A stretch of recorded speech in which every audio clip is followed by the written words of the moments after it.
আমরা মানে নদীর সঙ্গে যুদ্ধ করে লড়াই করে বাঁচছি। তাহলে ওই সূর্য যদি দুদিন ঢেকে যায় তাহলে এখানে ওই দুদিন অন্ধকারে থাকতে হবে। আমরা খুব দুটো সম্প্রদায় মিলেমিশে বসবাস করি। তো কিরকম মিলমিশ? সে বলতে মানে আমরা ভাই ভাইয়ের মতন, যেন একই মায়ের ভাই ছেলে ছেলে। মানে এইটুকু 20 মিনিটের পথ 2000-2500 টাকা দিয়ে নৌকা পার হয়ে যেতে হয়। হ্যাঁ, নৌকো ভাড়া করে যেতে হয়। আর ওই বানটা মানে পার হয়ে যাবার সময় না আমাদের ঘর চলে যাবে।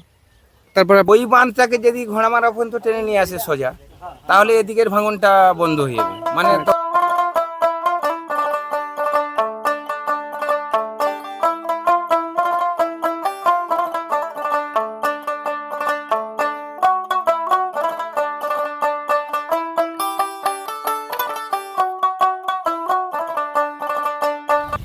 হ্যালো বন্ধুরা, আমি রাজেশ, তোমরা দেখছো ট্রাভেল উইথ রাজেশ।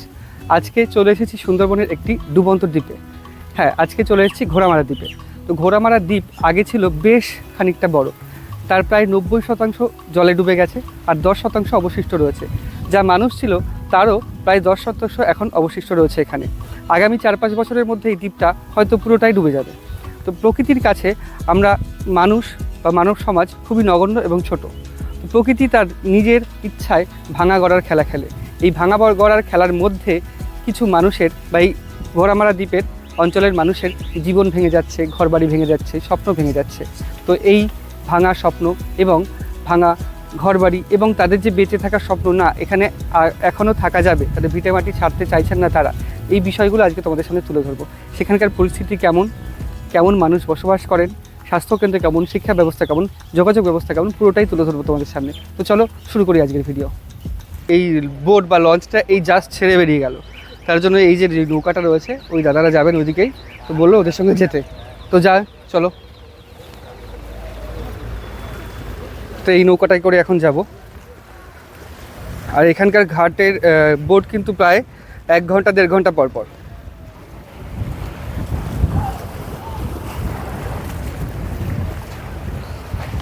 চলো,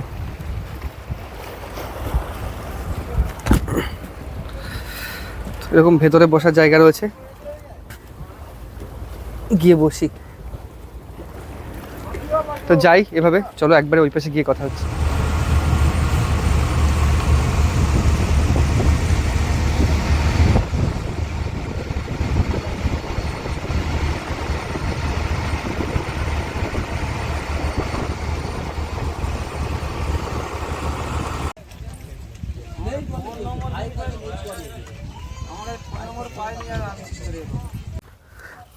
তোমাদের এমনি কোনো ঘাট নেই এভাবে বেঁধে রেখেছো?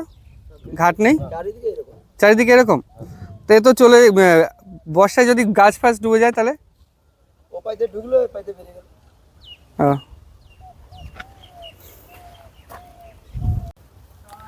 তো যাত্রীবাহী নৌকা পাইনি, তাই পণ্যবাহী একটা নৌকায় আসতে হয়েছে। তো পণ্যবাহী যাত্রীবাহী নৌকায় আসলে ভাড়া হচ্ছে 13 টাকা করে, নামাবে ওই দিকের একটা ঘাটে। কিন্তু পণ্যবাহী নৌকায় যেহেতু এসছি, ভাড়া নিয়েছে, চাইছিল অনেক, কিন্তু দেওয়া হয়েছে 30 টাকা করে। নামিয়েছে পুরোই খাসিমারার কাছে।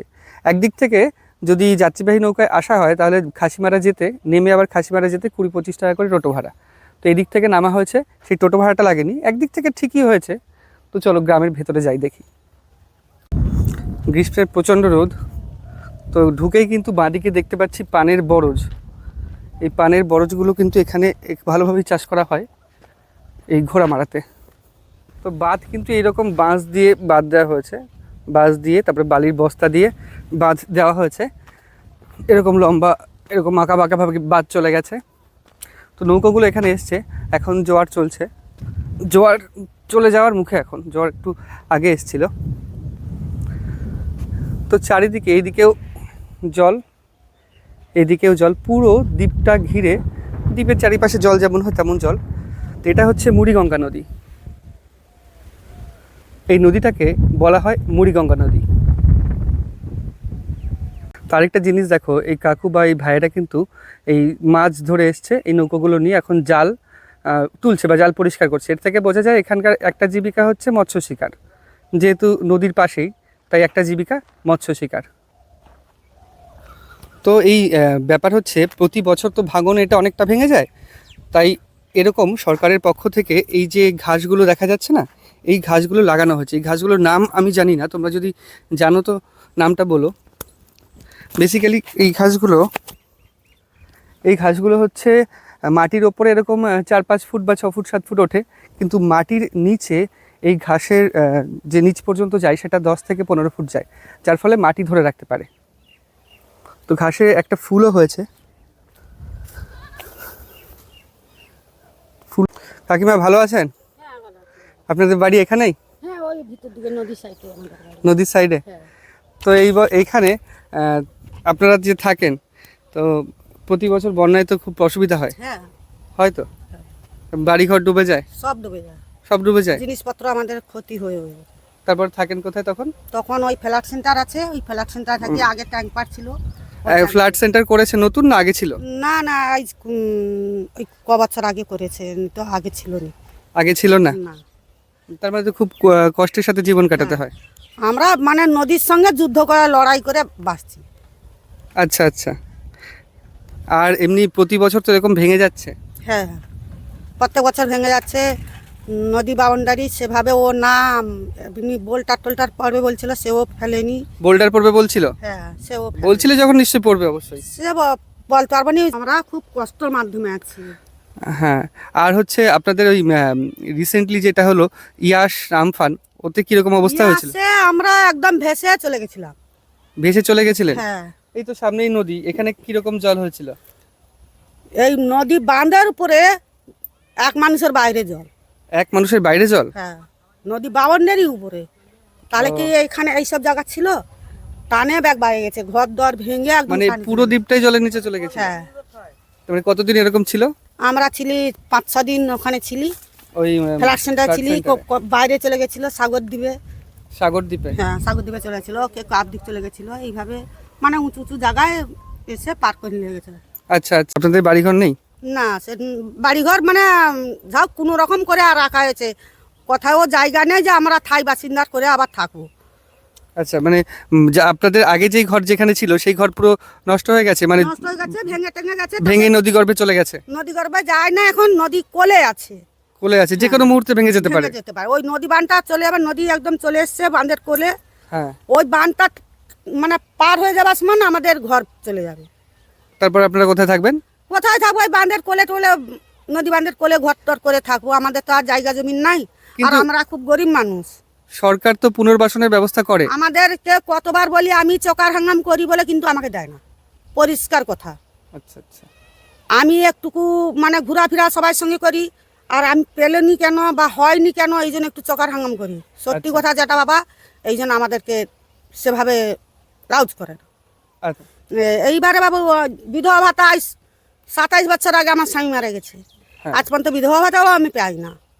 ব্যাপার হচ্ছে হিন্দু হোক বা মুসলিম, মানে আসল পরিচয় সে মানুষ। সেই বর্তমান তোমার হাত কাটলেও যেটা পারবে, আমার হাত কাটলেও একদম, সেটা পারবে। একদম, এই জন্য বাবু যেটা বলি আমি স্পষ্ট কথা বলি, এই জন্য আমাকে আচ্ছা, আরেকটা বিষয়, আপনাদের এখানে যে হিন্দু মুসলমান সবাই তো রয়েছে, সবাই খুব মিলেমিশে থাকে শুনেছি? একদম মিলেমিশে। কেউ বলতে পারেন যে এটা হিন্দু এটা মুসলমান, কেউ বলতে পারে না। উঠোন বসন খাওয়া দাওয়া ভোট আলেও যে মারপিট দাঙ্গা হাঙ্গামে আমাদের এখানে কিচ্ছু নেই। তো এই দ্বীপ কিন্তু আজ থেকে প্রায় 45 থেকে 50 বছর আগে এই দ্বীপ থেকে গঙ্গাসাগরের দূরত্ব ছিল মাত্র ওই 50 ফুট মতো। মানে একটা ছোট্ট খাল ছিল, সাঁতরে এই ঘোড়ামারা থেকে গঙ্গাসাগর যাওয়া যেত। আর বর্তমানে সেই নদীর দূরত্ব বা সেই খালের দূরত্ব বেড়ে দাঁড়িয়েছে 3 কিলোমিটার। তো ভাঙন এভাবেই গ্রাস করছে। তো নমস্কার, কেমন আছেন? ভালো আছেন? হ্যাঁ, ভালো আছেন। তা আপনাদের এখানে যে মূল জীবিকাটা কি? জীবিকা হচ্ছে আমরা মাছ ধরি, মাছ করি। আর চাষবাস? ওই চাষবাস, জমিন জায়গার সব যদি নদী গর্ভে যদি চলে যায়, দেখছেন তো জমিন জায়গা কি আছে? না, জমি তো অর্ধেকই নদী গর্ভে চলে যাচ্ছে। এমন ধরনের পর্যায়ে আছি, মানে ওই যে চালের পরে যেটা সরকারের যে চালটা, ওই চালের উপরে আমরা নির্ভর করে, মানে সরকারি রেশনের ওপরে? রেশনের উপরে বেঁচে আছি। আচ্ছা আচ্ছা। নাহলে কিন্তু আমাদের ওই রেশনটা না যদি পেতাম, কিন্তু খুব কষ্টে আমাদের দিন কাটতো। সেই আগের যে গিরা শাক খেতে হতো, আগের যে মানে এ শাক খেতে হতো, মানে গাছপালার পাতা খেতে হতো, এরকম পাতা খেতে হতো আমাদেরকে। একটা পুনর্বাসনের শুধু আমাদের ব্যবস্থা করছেন ভাগ্য নেই। আপনাদের কিন্তু ইলেকট্রিসিটি নেই, মানে কারেন্ট তো কিছু নেই। ওই কারেন্টের এখন সৌরশক্তি ব্যাটারি সাহায্যে এই যে তার বসানো হয়েছে। তার বসে দিয়েছে আবার বাড়িতে তোমার বড় বসে এই তার কি মানে কারেন্ট আসবে না শুধু ওই সোলার প্যানেল দিয়ে? ওই সোনার চ্যানেল চ্যানেল থেকে আসে। সোলার প্যানেল থেকে চালু হয়ে গেছে সোলার প্যানেল? না। এখন সবে রানিং হচ্ছে, তবে কোথাও কোথাও এই লাইন দিয়েছে। লাইন দিয়েছে মানে তারা জ্বালাতে পারছে? না আমরা কখন জ্বালাতে পারছি না, কিছু কিছু আমাদের জায়গায় এই পাড়ার ভিতরে এখন লাইন আসে না, আপনাদের এখানে লাইন চলে আসলে আপনারা জ্বালাতে পারবেন? এইবার জ্বালানো যাবে। এইবারে জ্বালানো যাবে। চালানো যাবে আমাদের কিন্তু লাইটটা ভোল্টেজটা কম হচ্ছে, যেখানে এক দুটো কমজোরি বাল্ব জ্বলছে বা একটা বড় কিন্তু মোবাইল ব্যাপার হচ্ছে সোলার প্যানেলে এখন তো ঠিক আছে, কিন্তু যখন বর্ষাকাল হবে মেঘ থাকবে তখন তো আরো সমস্যা হয়ে যাবে। তখন হবে না। তখন তো সমস্যা হয়ে যাবে। হ্যাঁ, এখন ওই বড় মোবাইল পাখা চলে না বলতেছে ও তো যাদের সূর্য কিরণ, সূর্য না থাকলে তো সূর্য কিরণ না চার্জ থাকলে তো হবে না, হ্যাঁ, তাহলে ওই সূর্য যদি দুদিন ঢেকে যায়, হ্যাঁ, তাহলে হ্যাঁ, এখানে হয়ে ওই গেল দুদিন দুদিন। অন্ধকারে থাকতে হবে। আচ্ছা আচ্ছা। এইরকম পরিস্থিতি। আর এমনি এখানে আপনার হচ্ছে এমনি পোকামাকড় বা এইসব প্রাণীর ভয় নেই তো? হ্যাঁ, পানির ভয় আছে। বাবা বলতে হবে না, রাত্রে বার হলে কিন্তু প্রচন্ড। সাপটা বাঁচি। কালকে 3টে মেরেছি, কালকে 3টে মানে এখানে উপায় নেই না মারা নাকি? মারা ছাড়া উপায় নেই? মারা ছাড়া কোনো উপায় নেই। ধাড়ি না থাকলে বাচ্চাটা হবে কি করে? ওই হাত দেড়েকের মতো সাপ কালকে দিনের বেলায় বেরিয়েছিল, মেরে তাকে পুড়িয়ে দিয়েছে ছেলেরা। রাত্রে তো আরো বেশি কি ধরনের সাপ? কেউটে সাপ। বাপ রে বাপ। হ্যাঁ, ওটা বাচ্চা, তাহলে ওই বাচ্চাটা এলো করতে তাহলে দাঁড়িয়ে আছি। হ্যাঁ অবশ্যই। তাহলে এই মাঠ ঘাটের যখন চাষ হয়েছে খোটাটি, ওর মধ্যে ওই আলে বালে এই সব জায়গায় ছিল। আচ্ছা, ব্যাপার হচ্ছে এই যে আমফান হয়েছিল বা ইয়াস হয়েছিল, ইয়াসে তো পুরো জলে ঢেকে গেছিল, হ্যাঁ। আর চারিপাশে তো নোনতা জল, হ্যাঁ, তো তারপরে চাষবাস ওই ইঁদুর করতে আর পারছে? সাপ, ওরা কিন্তু ওই তারপর গাছে উঠে হচ্ছে। গেছিল। চাষবাস হচ্ছে? এরকম ভালো ফসল হয় জমিতে নোনা ধরে গেলে তো চাষ হয় না শুনেছি। না হচ্ছে। নোনা হয়ে গেলে চাষ- মূল চাষ কি ধান আর পান? ওই ধান পান আর কিছু না? মাছের উপর নির্ভর। আর মাছের বেশিরভাগ উপর- হচ্ছে মৎস্যজীবী। এখানে আমরা ওই নৌকো ঢৌকো বেয়ে খাই। মানে এখানে- বেশিরভাগই ধান পান এবং হ্যাঁ, মৎস্যজীবী। বা আমাদের ছেলে বেশিরভাগ পুলে মৎস্যজীবী। বাইরে কাজ করে, সেখান থেকে রোজগার পাই, সেখান থেকে পেলে আমরা এইভাবে করে চলি। ডাক্তার, ভুসিমাল, হ্যান ত্যান সবকিছু আমাদের কেনাকাটা করে খেতে হয় আচ্ছা আচ্ছা। এখানে।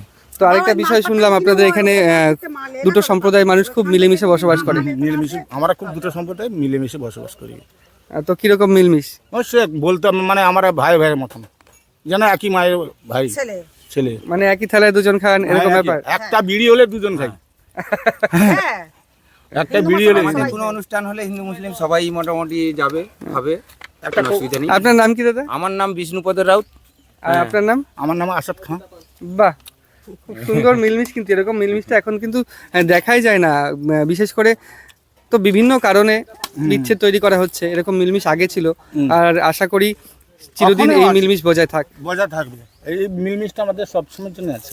বাহ, খুব ভালো লাগলো আপনার সাথে কথা বলে। ভালো আমার থাকবেন। ঠাকুরদার আমল থেকে আমাদের এরকম মিলমিশ, মোটামুটি মানে ঠাকুরদার খবরের তার মধ্যে থেকেও- বিশেষ খবর এখানে মাঠ পয়েন্টের খবরটা হচ্ছে, বিশেষ খবর হচ্ছে এই ভাঙন। হ্যাঁ হ্যাঁ যা যাবতীয় ক্ষয়ক্ষতি করছে এই ভাঙন। হ্যাঁ। তাহলে এই ভাঙনটাকে যদি রোধ করতে পারে সরকার, চা খাবেন নাকি? তাহলে মোটামুটি এখানকার মানুষ যেভাবে আছে মানে খুব সুখে থাকবে। এখানে না গাড়ি চলুক, যেখানে ছোট্ট এলাকা, এখানে কোনো ভোমহানি নেই, কোনো আওয়াজ নেই, খুব ভালো জায়গায় আছি, কোনো যানবাহন নেই, নিরাপত্তা, কোনো একদম- দূষণ নেই। হ্যাঁ, মানে ইলেকশনের ব্যাপারেও কোনো গন্ডগোল কিছু একদম ভালো মন্দ নিরাপত্তা কিছু নেই। জায়গা। মানে বেসিক্যালি চুপচাপ- আপনাদের একটাই সমস্যা ভাঙন, যদি ভাঙন হ্যাঁ। রোধ করা যায়। যে এখানে মানুষ থেকে আচ্ছা, আরাম। আগে তো কম ভাঙন হতো, হ্যাঁ কিন্তু ওই নয়াচরের ওদিকে একটা বাঁধ করা হয়েছে। হ্যাঁ হ্যাঁ, ওই ওই বাঁধের জন্য কি বেশি বাঁধের ভাঙন জন্য হচ্ছে? আগে ভাঙনটা আমাদের এখানে বেড়ে গেছিল। তারপরে আবার ওই বোল্ডার ফেলছে 6 নম্বর থেকে।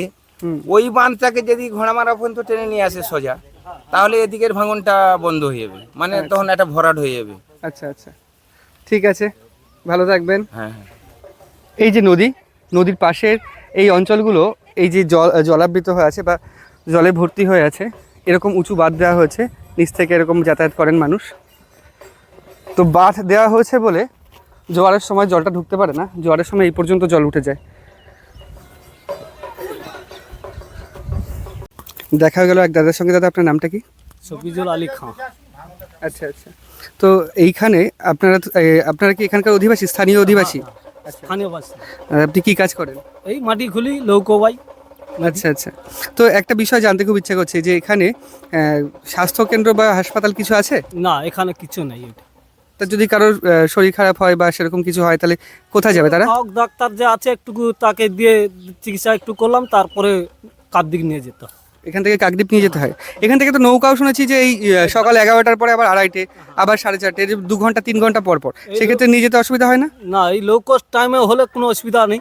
আর লৌকোর টাইম ফেলে যাওয়া মানে তখন লৌকো ভাড়া করে আমাদেরকে যেতে হয়। নৌকো ভাড়া করে যেতে হয়? নৌকো ভাড়াও তো বেশ অনেক নেয়। হ্যাঁ, 2000-2500 করে ভাড়া। এইটুকু 20 মিনিটের পথ 2000-2500 টাকা দিয়ে নৌকা পার হয়ে যেতে হয়? হ্যাঁ, লৌকো ভাড়া করে যেতে হয়। আর যদি খুব সমস্যা হয় খুব সমস্যা বা ভাটার সময় যদি হয়? ভাটার সময় হলে তখন অসুবিধা হয়ে যায়। লৌকো টোকো নিচে থাকলে তখন নিয়ে যেতে পারলাম, নেই তো নিয়ে যেতে পারলাম না। জোর হলে তখন নিয়ে যেতে পারলাম। তো খুব কঠিন বা করুণ অবস্থার মধ্যে দিয়ে তো থাকতে হয়। কষ্টের মধ্যেই আমরা বসবাস করতেছি। তা আপনারা দাবি জানাচ্ছেন একটা স্বাস্থ্যকেন্দ্র যাতে হয়? কিছু জানাচ্ছি তো সে হচ্ছে না তো। দাবি বহুবার জানাইছি, জেনে জেনে হয় না। আশা করি আমার এই ভিডিওর মাধ্যমে যদি বার্তা পৌঁছায় উচ্চ পদস্থ কোনো জায়গায়, তাহলে আশা করি আপনাদের স্বাস্থ্যকেন্দ্রটা হয়ে যাবে। হ্যাঁ, এটাই হচ্ছে, আশা করি যদি হয়ে যাবে। তো আমরা এখন বাঁধের দিকে এগোচ্ছি। এই হচ্ছে একটা রান্নাঘর। তো রান্নাঘরটার পরিস্থিতি দেখো, এটা হচ্ছে রান্নাঘর।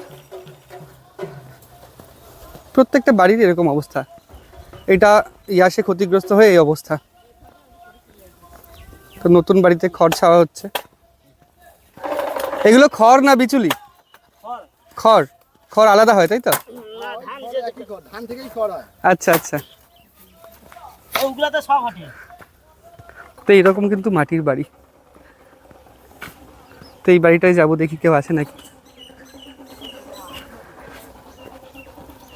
না, কেউ নেই এখানে। তো ব্যাপার হচ্ছে 1969 সালের পর থেকে কিন্তু এই ভাঙনটা বেড়েছে, প্রচুর বেড়েছে। তার একটাই কারণ যে ওইদিকে একটা নয়াচর বলে একটা দ্বীপ আছে, ওইখানটা একটা বাঁধ দেওয়া হয়েছে। বাঁধ দেওয়ার ফলে যখন ভাটা জোয়ার হয়, তখন এই মুড়িগঙ্গা নদীর জলের স্রোত এবং ভাটা হলে সমুদ্র জলের স্রোত দুদিক থেকে সমানভাবে কিন্তু এই দ্বীপটাকে ভেঙে চলেছে। তো এইরকম কিন্তু পথ, এনারা এখানে থাকেন বলে যাতায়াতের অসুবিধা হয় না। আমরা যেহেতু অভ্যস্ত নই, আমাদের কিন্তু বেশ সচেতনভাবে নামতে হচ্ছে। তো আরেকটা বাড়িতে চলে এসেছি। বাড়িটার অবস্থা দেখো তোমরা। তো দাদা কেমন আছেন? ভালো। তো আপনার কি এটা আপনাদের বাড়ি? হ্যাঁ, এটাই আমাদের বাড়ি। আপনি এখানকার স্থানীয় বাসিন্দা, তাই তো? হ্যাঁ। আপনি কি কাজ করেন? ওই সেন্টারিং কাজ। এখানে না বাইরে? কেরালাতে। আপনি কেরালা থাকেন? হ্যাঁ।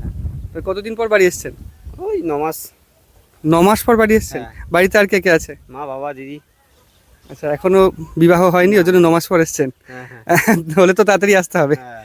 আচ্ছা, তো এখান থেকে শুনেছি আগে প্রচুর বসতি ছিল, হ্যাঁ। এখন তো বসতি প্রায় 90% নেই। হ্যাঁ। তো তারা কোথায় চলে গেছে? ওই ওপারে চলে গেছে। যার পয়সা ছিল সে জায়গা কিনে ওখানে চলে গেছে। আচ্ছা আচ্ছা। তো আরেকটা বিষয় জানতে খুব ইচ্ছা করছে, এখানে শিক্ষা ব্যবস্থা কেমন? শিক্ষা এতটা ভালো না। এতটা ভালো নয়? স্কুল কটা রয়েছে এখানে? স্কুল 4টে। 4টে প্রাইমারি স্কুল? প্রাইমারি স্কুল 4টে, হাই স্কুল 1টা। তো আমি শুনেছি যে একটা স্কুল নাকি পুরো নদী গর্ভে তলিয়ে গেছে, প্রাইমারি স্কুল। একটা চলে গেছে ওই সাইডে চলে গেছে, খাসিমারা বলে। হ্যাঁ। ওই সাইডে চলে গেছে, এখন 3টে আছে। 3টে আছে এখন? হ্যাঁ। এখানকার যে স্কুলের মাস্টারমশাইরা, তারা তো মানে উপযুক্ত মাস্টারমশাই আছে ছাত্র অনুযায়ী? হ্যাঁ, বলা যায় এখন নেই, তাই তো? এখন নেই বলা যায়। আচ্ছা আচ্ছা। তো এখানে শুনেছি যে ওই ফেরিটা 2:30 পরে 4:30। হ্যাঁ। তো স্কুল কটা পর্যন্ত চলে তাও? স্কুল ওই 2:30 টলারেই চলে যায় বেশিরভাগ সময়। মানে এখানকার যারা পড়াতে আসে তারা সব বাইরে থেকেই আসে? হ্যাঁ। এখানকার স্থানীয় মানুষ কেউ নেই, তাই তো? স্থানীয় মানুষ আছে 2-3 জন এখানকার। আচ্ছা আচ্ছা। তো ঠিক আছে, ভালো লাগলো আপনার সাথে কথা বলে। ভালো থাকবেন। হ্যাঁ, ঠিক আছে। তো এইখানকার অধিবাসীদের কিন্তু মানে সমস্যার শেষ নেই, প্রচণ্ড সমস্যা। প্রথম সমস্যা হচ্ছে ভাঙন। তো ভাঙন তো একটা রয়েছেই, তারপর স্বাস্থ্যর বিষয়ের একটা সমস্যা রয়েছে যেটা শুনলাম।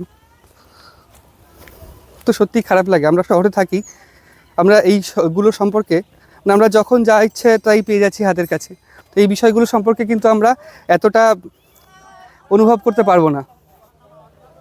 তো ব্যাপার হচ্ছে এখানে কিন্তু কিছু পেশা এরকম আছে যে সাপ খেলা দেখিয়ে কিছু উপার্জন করে।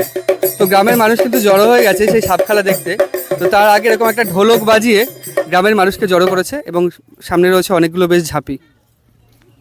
তো একটা জিনিস দেখো, এখানে কিন্তু কোনো বিদ্যুৎ পরিষেবা নেই, এই গ্রামে কোনো বিদ্যুৎ পরিষেবা নেই। তাই এই রকমভাবে প্রত্যেক বাড়িতেই কিন্তু এই সোলার প্যানেলগুলো বসানো রয়েছে। তো এই সোলার প্যানেল দিয়েই বিদ্যুতের চাহিদা মেটান এনারা। তো সোলার প্যানেল বসানো রয়েছে, সোলার প্যানেলে কী কী চলে চলো শুনে নিই। ঠাকুমা ভালো আছেন? আপনাদের বাড়িতে কি সোলার প্যানেল বসানো আছে? হ্যাঁ বসানো আছে। তো এই সোলার প্যানেল দিয়ে আপনারা কি কি চালাতে পারেন? আমার লাইট পাখা চলে সব। লাইট পাখা চলে, মোবাইলে চার্জ হয়? হ্যাঁ আচ্ছা, এই তো এখন তো সূর্যের আলো বেশ ভালো আছে জন্য সোলার প্যানেলের অসুবিধা হয় না। আর যখন বর্ষাকাল হয় তখন তখন হচ্ছে ওই লাইট চলে আর ওই মোবাইল চার্জ দেওয়া হয়।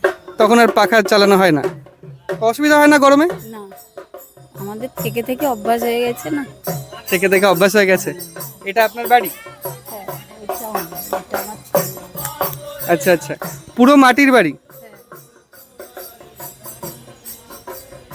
মাটির বাড়ি পুরো, দাওয়াটা এরকমভাবে ক্ষয় হয়ে হয়ে গেছে।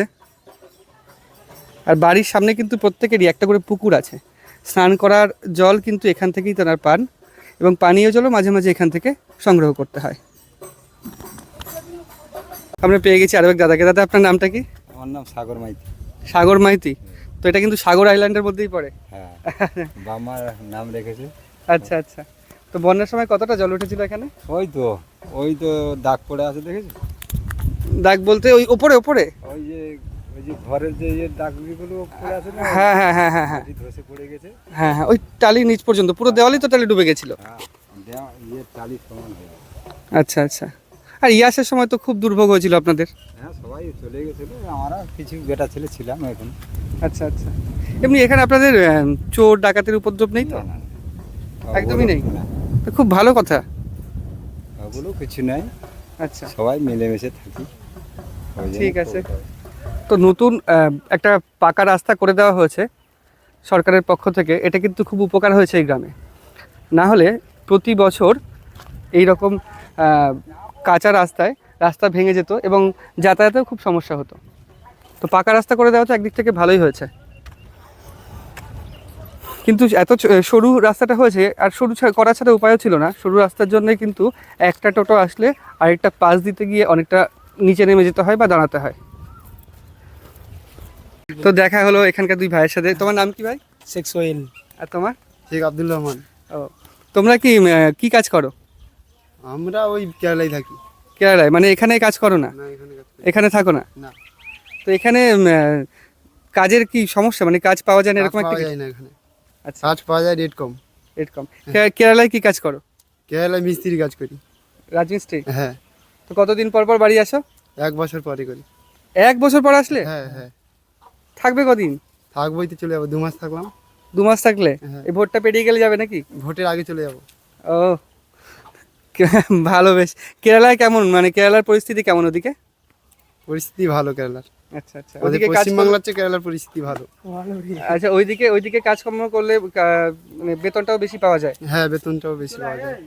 তো এরকম কি ইচ্ছা আছে যে ওইদিকে কাজ করে টাকা পয়সা জমিয়ে এখান থেকে গিয়ে অন্য জায়গায় একটা ভালো বাড়ি করার, যাতে প্রতি বছর এরকম বন্যার সম্মুখীন না হতে হয়?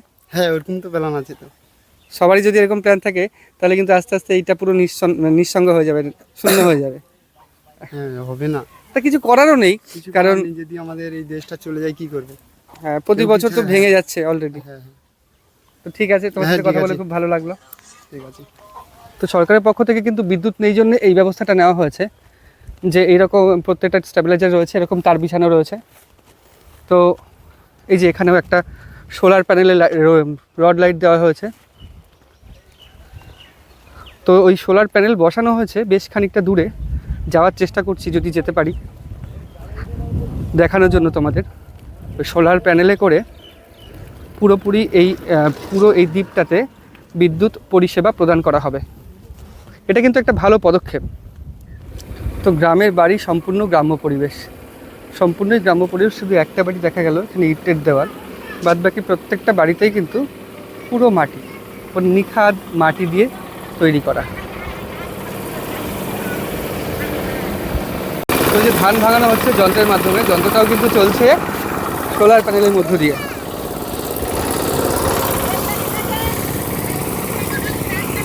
তো আমরা চলে এসেছি ঘোড়ামারা দ্বীপের একমাত্র ফ্ল্যাট সেন্টার যেটা রয়েছে, বন্যা কবলিত মানুষদের রাখা হয় যেখানে বন্যার সময় বা বর্ষার সময়, সেই জায়গাটায় দেখো।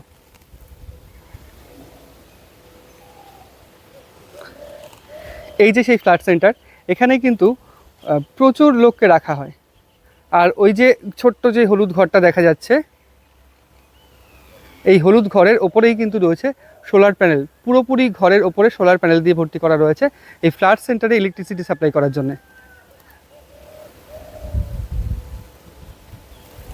তো এখানে কিন্তু একটা লাইব্রেরিও করা রয়েছে। যে সমস্ত শিক্ষার্থীরা বা পাঠের অনুরাগী মানুষেরা বই কিনতে পারবে না, তারা এই লাইব্রেরিতে এসে বিনামূল্যে সেই বইগুলো সংগ্রহ করে পড়তে পারে।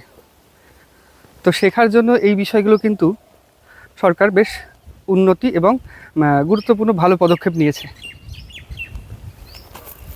আমরা এখন চলে এসেছি ঘোড়ামারা হাই স্কুল, যেটা নামটা হচ্ছে ঘোড়ামারা মিলন বিদ্যাপীঠ হাই। এই যে স্কুলের পরিবেশ, আর স্কুলের সামনেই এই সারি দিয়ে কিন্তু সোলার প্যানেল বসানো হয়েছে। এই প্যানেলের মাধ্যমে যে বিদ্যুৎ উৎপন্ন হবে সেই বিদ্যুৎই গ্রামে ছড়িয়ে দেওয়া হবে। এই যে হাই স্কুল।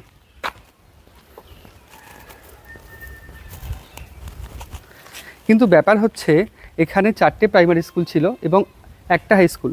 তো 4টে প্রাইমারি স্কুলের মধ্যে এখন মাত্র 3টে প্রাইমারি স্কুল বেঁচে আছে, একটা নদীগর্ভে তলিয়ে গেছে। তো আর এই একটাই হাই স্কুল। হাই স্কুলে কিন্তু শুধুমাত্র মাধ্যমিক পর্যন্ত পড়াশোনা হয়। মাধ্যমিকের পরে যদি কেউ পড়তে যায় তাহলে তাকে কিন্তু কাকদ্বীপ যেতে হয়। মাধ্যমিক বা 11-12-এ ভর্তি হতে গেলে তাকে কাকদ্বীপ যেতে হয়। এবং কাকদ্বীপ যেতে হয় শুধু বলে এই নয়, সকাল বিকেল যে ফেরির ব্যাপারটা সেটা অত্যন্ত অনেক সময় পরপর রয়েছে, প্রায় 2 ঘন্টা 3 ঘন্টা পরপর। তাই কিছু মানুষকে ওখানেও থেকে যেতে হয়। আর যেহেতু থেকে যেতে হয়, সেহেতু অনেকের যারা খুব দরিদ্র পরিবারের মানুষ, তারা ওইটা অর্থনৈতিক দিক থেকে অতটা সাপোর্ট দিতে পারে না তাদের শিশুদের, যেখানে আবাসিকভাবে থেকে কোনো হোস্টেল বা মেসে থেকে পড়াশোনা করার জন্য। সেক্ষেত্রে তাদের পড়াশোনা কিন্তু ওখানেই ছাড়তে হয়। উলি বাবা, কোথায় যাচ্ছ? কে চুল কাটবে? আর তুমিও কি চুল কাটাবে? হ্যাঁ, তোমার নাম কি বলো? ও কি সুন্দর হাসি। তোমার নাম কি? আমার নাম হ্যাঁ। আজান। তুমি স্কুলে পড়ো? কোন স্কুলে পড়ো? মন্দিরতলা। মন্দিরতলা? কোন ক্লাসে পড়ো? শনি। হ্যাঁ, শনিতে। ও শিশু শ্রেণীতে, মানে পিপিতে। খুব ভালো পড়াশোনা করো তো? বাহ, বেশ ভালো। দাঁড়াও। গরমের প্রচণ্ড তেজ, কিন্তু তাও গরম অনুভব হচ্ছে না, কারণ এখানে কিন্তু প্রচুর হাওয়া দিচ্ছে। তো এত হাওয়া দিচ্ছে যে গরমটা কেটে যাচ্ছে। সেই হিসেবে এইখানকার মানুষেরা এই দিক থেকে বা এই জলবায়ু আবহাওয়ার দিক থেকে কিন্তু তারা অনেকটাই বেশ ভালো, আমাদের থেকে উন্নত অবস্থাতেই রয়েছে। আমাদের এখানে তো শুধু দূষণ, শহর মানেই দূষণ, এখানে দূষণের লেশমাত্র নেই। তো এখানে কিন্তু কিছু ভেড়িও রয়েছে, এরকমভাবে ভেড়ি কেটে মাছ চাষ করা হয় এখানে। তো ভেড়িটা এখন শুকিয়ে দেওয়া হয়েছে পরিষ্কার করে, এরপরে মাছ ছাড়া হবে। তো আমাদের দিকে আমের ফলন একদমই হয়নি, এখানে কিন্তু আমের ফলন বেশ ভালো হয়েছে।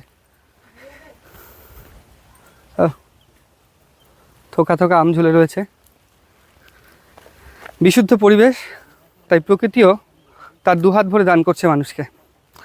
আমাদের ওখানে এত দূষিত পরিবেশ যে আমের ফলনই এবার হয়নি। তো একটা পানের বরজের সামনে চলে এসেছি। তো এই যে পানের বরজ, কাকিমা বসে আছে পানের বরজে। ভালো আছেন? বরজ বলতে আমার বরজ না বাবা, আমি লোকের ঘাস কাটতে আসছি। ও, লোকের বরজ, আমি ঘাস কাটতে আসছি। আচ্ছা। কি রোদ লাগছে বাবা। তাই পানের বরজে মোটামুটি কিরকম খরচা হয় একবার বরজ করতে গেলে? দেখো, আমি শোনো, আমার তো বরজ নেই না, তাও তো আন্দাজ তো রয়েছে আপনার। আমার বরজ নেই, আমি জানি না এদের বরজ আছে, ওদের এই বরজ এইটা। আমি এমনি ঘাস কাটতে আসছি। প্রচুর খরচা, প্রথম বরজ বসাতে গেলে প্রচুর খরচা।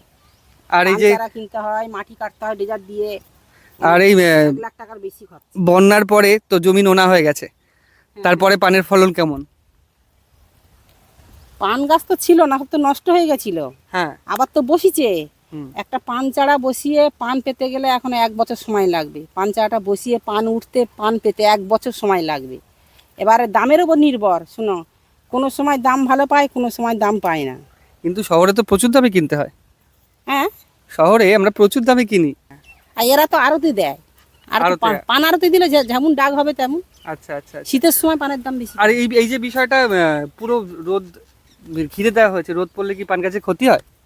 হ্যাঁ, এই বিষয়টা আমি জানি না, তাই শুনতে চাচ্ছি। শোনো, গরমের সময় হ্যাঁ প্রচুর রোদ তো পানটা ফোকসা পড়ে যায়, মানে নরম ধরে যায়, পুড়ে যায়, রোদের তাপে পুড়ে যায়। ওই জন্য ছাদে ওই যে খেজুর পাতা বা পাকাটি দিয়ে মানে ছাদটাকে ছাওয়া করে দেয়, এটা গরমের সময়। আচ্ছা। ছাওয়া করে আরেকটা দিলে জিনিস আমি শুনেছি, মানে আমি জানি না যদিও, এই পান গাছের পানের বরজের পাশে নাকি সাপ থাকে, বিষাক্ত সাপ, এটা কি সত্যি? কি আমি বলতে পারবো না, আমি তো ঘাস টাস কাটিয়ে গিয়ে আমি জানি না।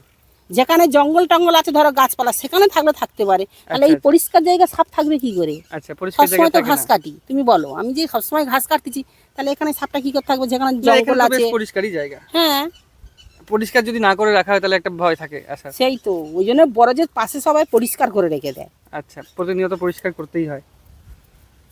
পরিষ্কার তো করতে হবে, নাহলে তো মানে পোকা টোকা লেগে যাবে পানি। ঠিক আছে, ভালো লাগলো আপনার সাথে কথা বলে, ভালো থাকবেন। আচ্ছা, আসছি। আপনারা কখন আসছেন? আজকে সকালবেলা? তো এই হলো পানের বরজ এবং পানের বরজের যে বিষয় বা কাহিনী, সেটা এটা যে একটা পানের বরজ করতে গেলে কতটা পরিশ্রম করতে হয় এবং কত দিন অপেক্ষা করে পান পাওয়া যায়। তো ব্যাপার হচ্ছে, আমরা রাস্তা ধরিনি, রাস্তা না ধরে আমরা গ্রামের মধ্য দিয়ে এসেছি।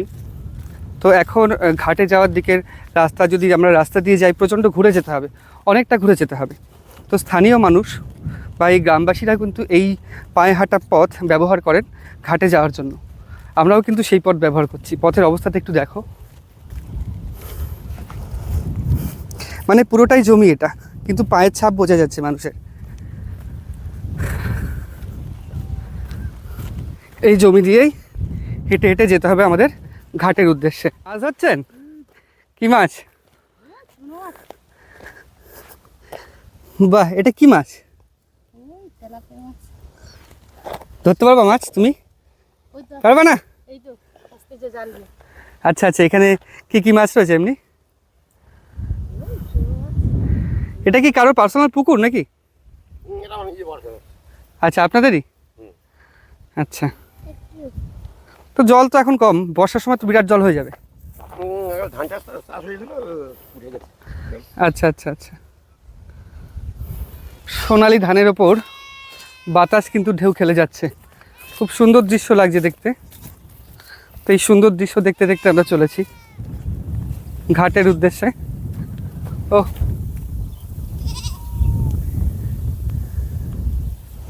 ব্যাপার হচ্ছে, এই যে পাকা ধানের ওপর দিয়ে যখন বাতাস খেলে যাচ্ছে, এই যে শব্দটা হচ্ছে, শব্দটা যদি তোমাদের পিওর শোনাতে পারতাম আমার খুব ভালো লাগতো, তোমাদেরও শুনে অবশ্যই ভালো লাগতো।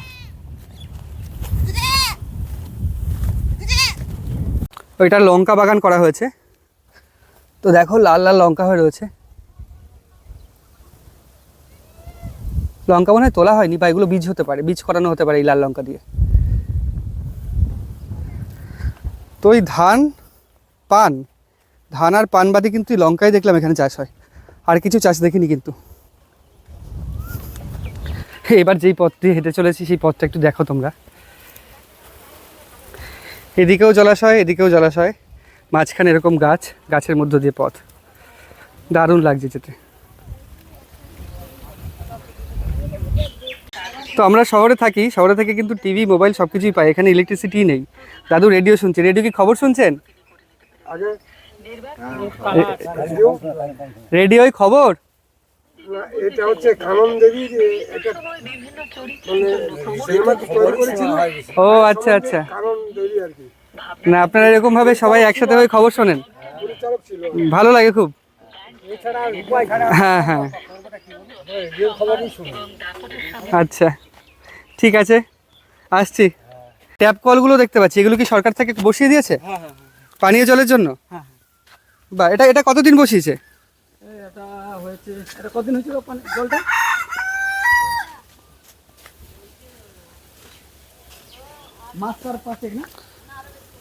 মানে বছর খানেক মতো হয়েছে। সময় কখন কখন জল আসে এখানে? সকাল 7টা, সকাল 7টা, দুপুর 12টা। মানে পানীয় জলের সমস্যা হয় না, তাই তো? এটা একটা খুব ভালো দিক। তো ভাঙনে তো প্রচুর জায়গা চলে যাচ্ছে, আপনার কোনো জায়গা গেছে নাকি? হ্যাঁ যাবে, গেছে আগে, আবার এই ধরো গত বছর কি আর সামনে এতে চলে যাবে হয়তো। কত কত জায়গা গেছে আপনার? আমার জায়গা গেছে অবধি, হ্যাঁ 1 বিঘা 2 বিঘা মতন জায়গা চলে গেছে। 2 বিঘে জায়গা চলে গেছে নদীতে? হ্যাঁ। বাপরে বাপ। শুধু আমার না, কত। তো যে দাদার সাথে কথা বললাম, তার 1 বিঘে জমি চলে গেছে গত বছর নদী গর্ভে, এবছর আরও চলে যাবে। ভাবা যায়? শহরের দিকে মানুষের 1 কাঠা 2 কাঠা জমি হলেই যথেষ্ট বাড়ি করার জন্য, আর এদের 1 বিঘে 2 বিঘে পার্সোনাল জমি প্রতি বছর জলে তলিয়ে যাচ্ছে।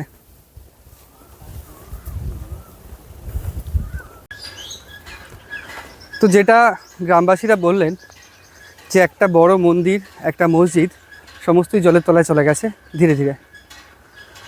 খুব করুণ পরিস্থিতি এখানকার মানুষের। প্রতি বছর বর্ষা আসার আগে আবার সেই ভয় মাথাচাড়া দিয়ে ওঠে, যে ভয়ে গত বছর অনেক কিছু হারিয়েছেন তারা। ভাঙন রোধ হলেও জমি থাকবে, কিন্তু বন্যার থেকে বাঁচার উপায় নেই। ভাঙনে শুধুমাত্র জমিটা আটকাতে পারবে, কিন্তু বন্যা কীভাবে আটকাবে সেরকম কোনো বাদ দেওয়ার পরিস্থিতি এখানে নেই। আসলে প্রকৃতির কাছে আমরা মানুষেরা খুবই অসহায়, এখানে এলেই কিন্তু সেটা বোঝা যায়। এই দ্বীপে যাতায়াতের মাধ্যম শুধু একমাত্র নৌকা। এইরকম নৌকায় করেই, তাও প্রায় 1 ঘন্টা 2 ঘন্টা পর পর রয়েছে, এরকম নৌকায় করেই যাতায়াত করা হয়। তো এই ঘুরে দেখালাম তোমাদের পুরো ঘোড়ামারা দ্বীপ, যেটা একমাত্র সুন্দরবনের ডুবন্ত দ্বীপ। এই বিষয় কিন্তু, এই দ্বীপের ডুবে যাওয়া বিষয়ে কিন্তু প্রচুর প্রশ্ন আসে 9-10-এর ভূগোল বইয়েতে বা ভূগোল বিষয়ে। তো এই দ্বীপ ঘুরে তোমাদের দেখালাম এখানকার মানুষের জীবনযাপন, কতটা কষ্টে তারা থাকে, তাদের কি কি সুবিধা অসুবিধা রয়েছে। শত কষ্টের মধ্যেও একটা জিনিস সবচেয়ে ভালো লাগলো, জাতি ধর্ম বর্ণ নির্বিশেষে প্রত্যেকেই এখানে মানুষ। আসলে এখানে যে ধর্মের থেকে এখানে বেঁচে থাকাটা বেশি জরুরি। এই দ্বীপে ধর্মের থেকে বেঁচে থাকাটা বেশি জরুরি। আর এই বেঁচে থাকার তাগিদেই ধর্ম বর্ণ নির্বিশেষে ভুলে গিয়ে মানুষের একটাই পরিচয় এখানে হয়ে উঠেছে, সে মানুষ। এই বিষয়টা কিন্তু সারা ভারতবর্ষকে, সারা পৃথিবীকে শিক্ষা দেয়। সারা পৃথিবী কিন্তু এই গ্রাম থেকে এই শিক্ষাটা নিতে পারে। তো ভিডিওটা ভালো লাগলে লাইক করো, যারা নতুন আছো তারা সাবস্ক্রাইব করো, সঙ্গে থাকো। দেখা হচ্ছে পরবর্তী একটা নতুন ভিডিওতে। ততদিন ভালো থেকো, টাটা।